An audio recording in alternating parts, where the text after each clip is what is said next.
દોસ્તો આજે વાત કરીશું એક એવી સિરીઝની, એક એવી વેબ સિરીઝની કે જે ગુજરાતીમાં શમારું મી ઉપર સ્ટ્રીમ થઈ છે અને બહુ જ મજા પડે એવી આ વેબ સિરીઝ છે જેનું નામ છે કજોડ.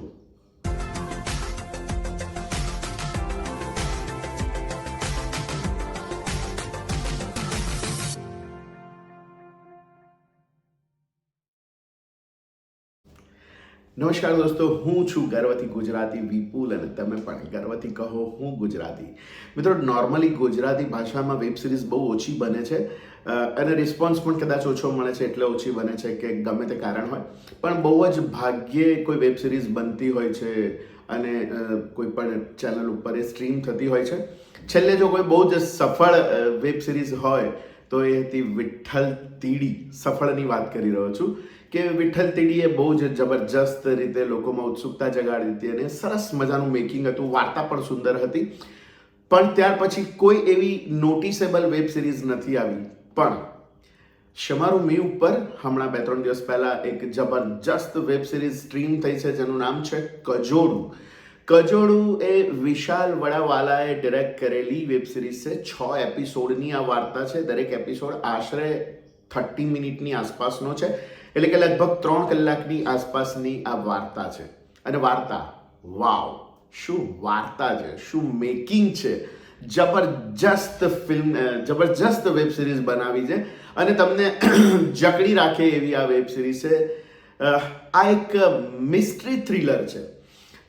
બહુ જ સરસ મજાની રીતે એને તમારી સમક્ષ મૂકવામાં આવી છે. મિસ્ટ્રી જળવાઈ રહે એવી રીતે તમારી સમક્ષ એને મૂકવામાં આવી છે. કલાકારોની વાત કરીએ તો મિત્ર ગઢવી અને ઈશા કંસારા લીડ કરી રહ્યા છે. જગજીતસિંહ વાઢેર અને નક્ષરાજ એ સેકન્ડ લીડ રોલમાં છે અને ધૈર્ય ઠક્કર એક નાનકડા રોલમાં છે. હિતેશ ઠાકર પણ એક નાનકડા રોલમાં છે. સૌથી પહેલા વાત કરીએ એના રાઇટિંગની, કે સરસ મજાનું રાઇટિંગ છે આનું. સ્ટોરી, સ્ક્રીન પ્લે બહુ જ સરસ છે, બહુ જ સરસ રીતે આગળ વધે છે. લોકેશન્સ પણ બહુ જ મસ્ત છે. સૌરાષ્ટ્રનું એક સરસ નાનકડું ગામ તમને બતાવવામાં આવે છે અને બહુ જ સરસ છે. અને રાજકોટ પણ છે ઓફકોર્સ, પણ લોકેશન્સ બહુ જ સરસ છે. સરસ રીતે શૂટ થયા છે. સ્ક્રીન પ્લે મેં કહું એમ કે બહુ જ સરસ છે. સરસ રીતે વાર્તા આગળ વધે છે. સ્ટોરી તો અદ્ભુત છે જ છે. ડાયલોગ્સ હું એવું કહીશ કે એવરેજ પ્રકારના છે. એક સ્પાર્ક નથી ડાયલોગમાં, વન લાઇનર્સ એવા નથી, કદાચ હોઈ શકતા હતા, બટ ઇટ્સ ઓકે, એનાથી કંઈ બહુ ફરક નથી પડતો સિરીઝમાં. પણ સિરીઝ સડસડાટ અને સરસ રીતે આગળ વધે છે. વાત કરીએ તો બેકગ્રાઉન્ડ મ્યુઝિક બહુ જ અપ્રોપ્રિએટ છે, બહુ જ સરસ છે. પહેલા એપિસોડની પહેલી 1 મિનિટ તો મેં 3 વાર રિવાઇન્ડ કરીને જોઈ. બહુ જ સરસ રીતે શૂટ કરવામાં આવી છે અને મને તો એ હિતેન કુમારવાળો એરા યાદ આવી ગયો અને મિત્ર ગઢવીએ, વાહ, મજા પડી ગઈ. મિત્ર ગઢવીની વાત કરીએ છીએ આગળ. પણ બેકગ્રાઉન્ડ મ્યુઝિક પણ બહુ જ સરસ છે અને એમાં ગીતો છે, 2 કે 3 ગીતો છે. એમાં બી સૈયર ગીત છે, જે સાજણા સૈયર ગીત છે, વાવ સોંગ છે, સુપર બ્યુટીફુલ સોંગ છે. અને એને શું સરસ રીતે એને શૂટ કરવામાં પણ આવ્યું છે. અદ્ભુત લાગે છે, મજા પડે એવું આ ગીત છે. ઓલ ઓવર પેસની વાત કરીએ તો થોડીક ધીમી પેસથી ચાલે છે વાર્તા, બટ વેબ સિરીઝમાં એ જરૂરી પણ છે કે થોડી ધીમી ચાલે. હા, કદાચ થોડી ફાસ્ટ પેસી હોઈ શકતી હતી, પણ એવી જરૂર નથી. બહુ શાંતિથી કહેવામાં આવી રહી છે વાર્તા. પણ જે એનો ટોન છે, જે વેબ સિરીઝનો ટોન હોવો જોઈએ, અથવા તો જે જોનર છે મિસ્ટ્રી થ્રિલર, એ મિસ્ટ્રી પહેલા જ એપિસોડથી જળવાઈ રહે છે અને છેક સુધી જળવાઈ રહે છે. પહેલો બીજો એપિસોડ તો બહુ જ ગજબ રીતે ફાસ્ટ ચાલે છે અને મજા પડે એવું છે. ત્રીજા ચોથા એપિસોડમાં થોડી ધીમી પડે છે, બટ એવું નથી કે તમને કંટાળો આવે છે. કદાચ સહેજ સ્લો છે, નેરેશન થોડું ધીમું થાય છે. પણ 5મા અને 6ઠ્ઠા એપિસોડમાં ફરી પાછી વાર્તા જબરજસ્ત રીતે ગતિ પકડી લે છે અને બહુ જ મજા પડે છે. કલાકારોની વાત કરીએ તો મિત્ર ગઢવી, વાવ, શું પરફોર્મન્સ છે, શું પરફોર્મન્સ છે. કાસ્ટિંગની અગર વાત કરું તો મિત્ર ગઢવીને ઈશા કંસારાનું કાસ્ટિંગ કરીને કાસ્ટિંગ ડિરેક્ટરે બાજી મારી લીધી છે. ગજબનું કાસ્ટિંગ કર્યું છે. મિત્ર આ રોલમાં એટલો પરફેક્ટ લાગે છે કે વાત જ જવા દો. મને એવું લાગે છે કે મિત્ર ગઢવીએ અત્યાર સુધીને એણે જે પણ કંઈ કામ કર્યું છે એનું આ બેસ્ટમાંનું એક હોઈ શકે છે. One of the best performance છે મિત્રનું આ. અગાઉ બ્રહ્મમાં પણ એણે આ જ પ્રકારનું પરફોર્મ કર્યું હતું. પરફોર્મન્સ મિત્રનું બ્રહ્મમાં પણ જોરદાર હતું, બટ બ્રહ્મ મને ઓછી ગમી હતી, ખબર નહીં કોઈ કારણોસર. બટ આમાં ગજબ કર્યું છે મિત્રએ. શું પરફોર્મ કર્યું છે, એના કેરેક્ટરને શું એણે આબાદ પકડ્યું છે અને જે ડિલિવર કર્યું છે, અદ્ભુત, સુપર. મિત્ર, congratulations, super performance. Isha Kansara જેટલી બ્યુટીફુલ લાગે છે એટલું જ સુપર એણે પરફોર્મન્સ કર્યું છે. બહુ જ પરફેક્ટ કાસ્ટિંગ છે અને જે રોલ સોનલ, જે રોલ એના માટે લખાયો છે એમાં એણે બહુ જ પરફેક્ટ કર્યું છે. બ્યુટીફુલ પણ એટલી જ લાગે છે. બીજા બધા જ કલાકારો, નક્ષરાજ છે, નક્ષરાજે પણ એના ફાળે આવેલા રોલનું બહુ જ અદ્ભુત રીતે એણે રોલ ભજવ્યો છે, પરફેક્ટલી. જગજીતસિંહ વાડેર ઇન્સ્પેક્ટરના રોલમાં છે અને પરફેક્ટ તમને ઇન્સ્પેક્ટર જ દેખાય. સૌથી વધારે મજા તો એ આવી કે વિશાલ વાળાની જેટલી પણ ફિલ્મો અત્યાર સુધીમાં બની એ બધી જ ફિલ્મના કલાકારો લગભગ અહીંયા હતા, સિવાય કે રીવા રાજ અને માઇકલ સિવાય બધા જ કલાકારો લગભગ હતા અહીંયા આગળ. તો આ બંને પણ બહુ સરસ. ધૈર્ય ઠક્કરનો નાનકડો રોલ છે, એમણે પણ સરસ અભિનય કર્યો છે.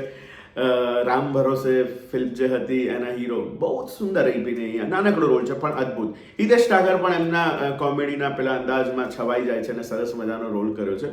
સો બધા જ કલાકારોનું પરફોર્મન્સ બહુ જ સુપર છે. અને ડિરેક્ટર વિશાલ વાળાની વાત કરીએ તો વિશાલભાઈએ હંમેશા કંઈક અલગ પ્રકારની ફિલ્મો આપી છે, અલગ પ્રકારની વાર્તા કહેવાની રજૂઆત કરી છે. ઠીક છે, સફળતા નિષ્ફળતા એ બહુ જુદી વસ્તુ છે, ફિલ્મ ચાલવી ના ચાલવી એ જુદી વસ્તુ છે. કદાચ એમની એક બે ફિલ્મો એટલી બધી નહોતી ચાલી, પણ લોકોનું ધ્યાન એમણે ખેંચ્યું હતું.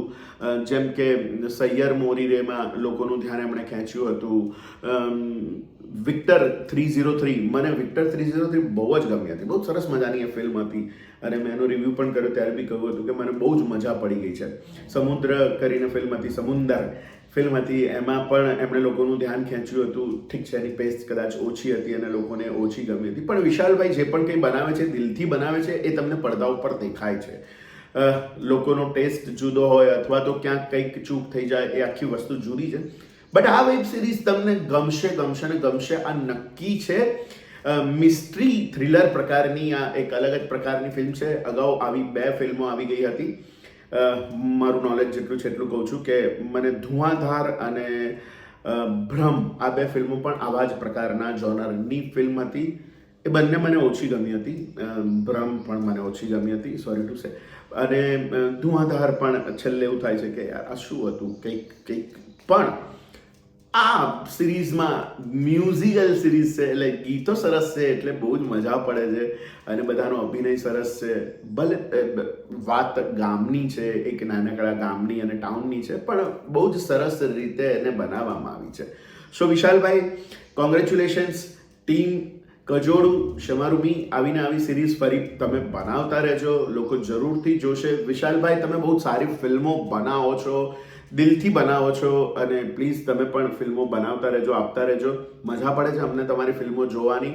ક્યારેક કોઈક ફિલ્મ કદાચ એવી નીકળી ગઈ હશે, ઇટ્સ ઓકે, પણ મજા આવે છે. તમારો પ્રયત્ન બહુ જ સરસ હોય છે અને બહુ જ સરસ રીતે તમે પડદા ઉપર તમારી વાર્તાને રજૂ કરો છો. તમે કોઈ ચિંતા નથી કરતા કે આ વાર્તા ધીરી કહેવાય રહી છે કે કંઈ પણ તમે સરસ બનાવો છો વાર્તાઓ. તો બનાવતા રહેજો. Congratulations team Kajodu. ફરીથી આવીને આવી વાર્તાઓ ફરી આપતા રહેજો. અને દોસ્તો, તમે આ સિરીઝને જરૂર જોજો અને તમારા પ્રતિભાવ પણ અહીંયા આપજો. અને બીજી ખાસ વાત કે તમે હજી સુધી પણ મારી આ ચેનલ ના સબસ્ક્રાઇબ કરી હોય તો જલ્દીથી એને સબસ્ક્રાઇબ કરી લો. મારી આ ચેનલ ઉપર હું ફિલ્મોના તટસ્થ રિવ્યૂ આપું છું, વેબ સિરીઝની વાતો કરીએ છીએ, નાટકોની વાતો કરીએ છીએ. તો તમને મારો વિડીયો ગમ્યો હોય તો એને લાઇક કરો, શેર કરો અને મારી આ ચેનલને સબસ્ક્રાઇબ કરો. મળીએ દોસ્તો નવા વિડીયોમાં નવી વાત સાથે. ત્યાં સુધી સ્વસ્થ રહો, મસ્ત રહો. આવજો.